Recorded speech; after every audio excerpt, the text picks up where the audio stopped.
Hello guys, welcome back to my channel. Kali ini kita akan membahas tentang mitos terjadinya gerhana bulan dari mitologi Indonesia, negara kita, dari Provinsi Bali. Mungkin beberapa di antara kalian, terutamanya masyarakat Bali, pasti sudah mendengar atau mengetahui kisah Kalarau, raksasa yang menelan bulan dan menyebabkan terjadinya gerhana bulan. Jadi kisah ini adalah mitos yang berasal dari Indonesia, Bali.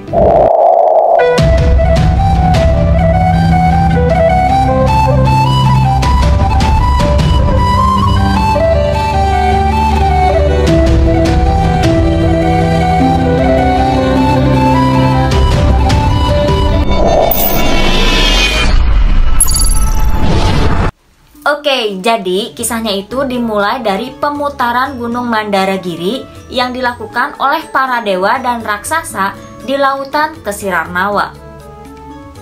Pemutaran dilakukan untuk mendapatkan tirta amerta, air suci yang dapat membuat seseorang itu hidup abadi. Dalam pengadukan lautan susu tersebut, Dewa Wisnu menjelma sebagai kurma. Eits, bentar dulu. Kurma di sini maksudnya bukan kurma untuk takjil ya, tapi kurma di sini maksudnya adalah kura-kura. Dewa Wisnu bertugas sebagai penyangga Gunung Mandara agar gunung tersebut tidak tenggelam. Naga Wasuki membelit gunung tersebut sebagai tali yang kemudian ditarik oleh para dewa dan raksasa. Para dewa memegang ekor sang naga, sedangkan para raksasa memegang kepalanya. Dewa Indra memegang puncak gunung tersebut agar tidak melambung ke atas selama pemutaran gunung. Dengan semangatnya, para dewa dan raksasa berusaha mengaduk lautan Kesirarnawa dengan memutar Gunung Mandara. Lautan menjadi bergemuruh dan gunung pun menyala. Setelah itu keluarlah berbagai dewi, binatang, dan berbagai harta karun. Akhirnya keluarlah Dewi Denwantari dengan membawa kendi yang berisi tirta amerta. Karena harta karun yang sebelumnya keluar telah diambil semua oleh para dewa, para raksasa menuntut tirta amerta dimiliki oleh mereka. Tirta amerta pun kemudian dikuasai oleh para raksasa. Melihat tirta amerta berada di tangan raksasa, Dewa Wisnu mulai mengkhawatirkannya dan memikirkan siasat untuk merebutnya. Dewa Wisnu pun mengubah wujudnya menjadi seorang dewi yang cantik bernama Mohini untuk memikat hati para raksasa. Mereka pun akhirnya terpikat oleh kecantikan Mohini dan menyerahkan tirta amerta tersebut kepadanya. Setelah mendapatkan tirta amerta, Dewi Mohini pun lari sambil berubah wujud menjadi Dewa Wisnu. Melihat hal tersebut, para detya dan raksasa pun menjadi sangat marah. Kemudian terjadilah pertempuran yang sengit antara para dewa dan raksasa.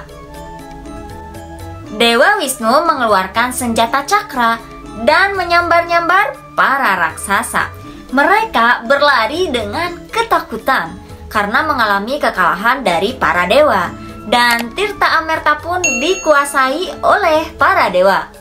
Diceritakan kerajaan Wisnuloka yang dipimpin oleh Dewa Wisnu, tinggallah para dewa dan bidadari.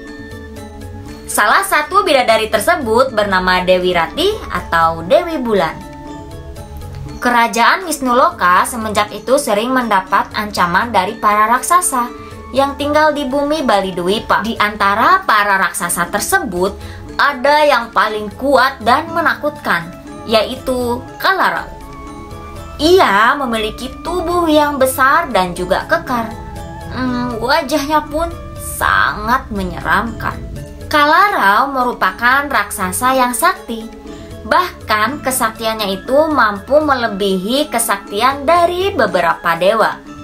Kala itu Kalarau jatuh cinta kepada Dewi Bulan, Dewi Rati. Namun cintanya itu ditolak olehnya.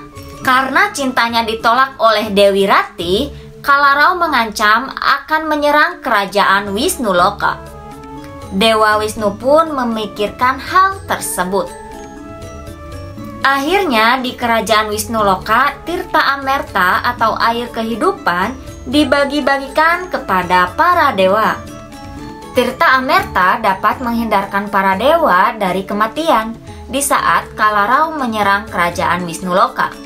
Kemudian Dewa Wisnu memberikan kendi yang berisi Tirta Amerta kepada para dewa.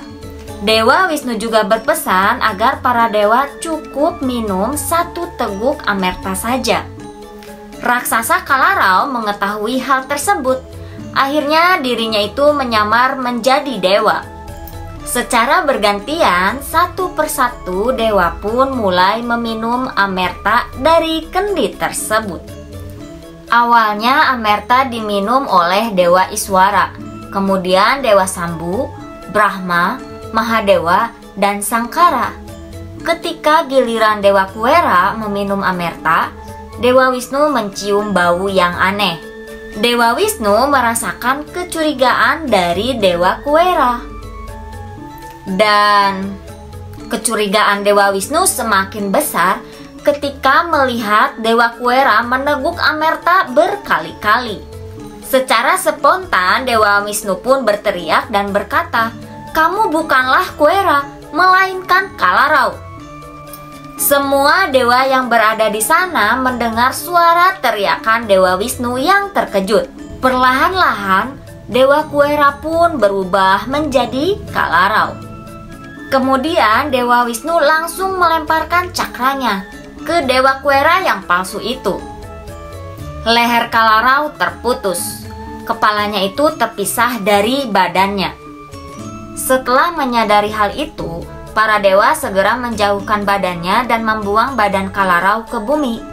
Tubuh Kalarau yang dibuang ke bumi pun berubah menjadi kentungan atau lesung. Sedangkan kepala Kalarau yang sudah terpisah dari badannya itu melayang-layang di angkasa. Kepalanya itu masih hidup karena sempat meminum Tirta Amerta. Air kehidupan yang diminumnya itu baru sampai ke tenggorokannya saja.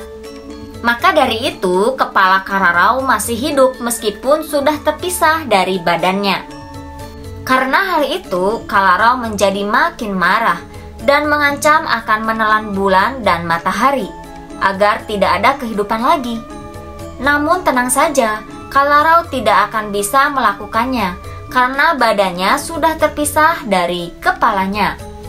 Diceritakan pada suatu waktu saat bertepatan dengan bulan purnama, kepala Kalarau bertemu dengan Dewi Ratih. Kepala Kalarau pun menghadang Dewi Ratih. Ia mengatakan bahwa Dewi Ratih tidak akan bisa menghindar darinya lagi, dan Dewi Ratih tidak bisa menolaknya karena telah menjadi miliknya. Tubuh sang Dewi gemetar, merasa ketakutan dengan kata-kata Kalarau. Dewi Ratih tidak bisa menghindar saat kepala Kalarau semakin mendekat dan mendekapnya. Tubuh Dewi Ratih pun perlahan-lahan tertelan Kalarau. Raksasa yang sakti itu mengira tubuh Dewi Ratih masuk ke dalam perutnya. Ternyata dugaannya itu salah. Tidak lama kemudian, sedikit demi sedikit tubuh Dewi Ratih muncul kembali. Jadi walaupun ditelan, tubuh Dewi Ratih atau Dewi Bulan akan keluar lagi melalui tenggorokannya.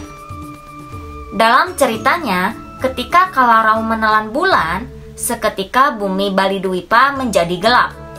Saat terjadi gerhana, saat bumi menjadi gelap, para manusia memukul badan Kalarau yang dipercaya bahwa Kalarau masih merasa kesakitan dari badannya. Jadi sudah menjadi tradisi karena merasakan itu, akhirnya Kalarau pergi dan tidak menghadangnya lagi. Karena dipercaya badan Kalarau berubah menjadi lesung, maka sudah jadi tradisi ketika terjadi gerhana bulan, masyarakat itu memukul lesung. Nah, itulah mitos terjadinya gerhana bulan yang berasal dari Bali. Bagi yang mengetahui cerita lebih lengkapnya, boleh berbagi pengetahuannya di kolom komentar ya. Kurang lebihnya mohon maaf, semoga bermanfaat. Sampai ketemu lagi di video berikutnya.